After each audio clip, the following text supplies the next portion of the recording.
Грозието е многу вкусно и здраво овошје. Тоа не само што освежува, туку се користи и како природен лек за чистење на крвта, за регулирање на варењето на храната, за отстранување на масните наслаги од телото, за лекување на воспалителни процеси на органите за варење, како и за ублажување на реуматските потешкоти и кожните алергии.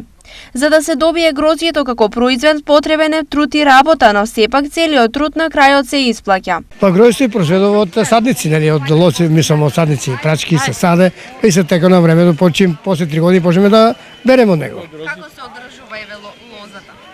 Одржува се наводнува, се прска, прво прскањето обовезно, без прскање нема ништо. 4 до 5 пати го прскаме, некој пати 6 пати го прскаме годината. А бербата почне сега од август. Негде околу 20 јули почињеме, па тераме до 20 ноември, тока падне слана, снег. Која е цената?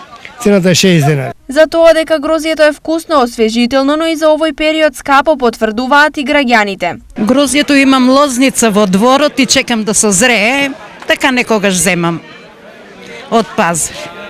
Се уште немаме могуćности да купиме грозие.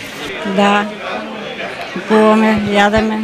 Така, сега летниот период помага ли во освежување, разтанување? Како не помагам ако не освежене, охрабре.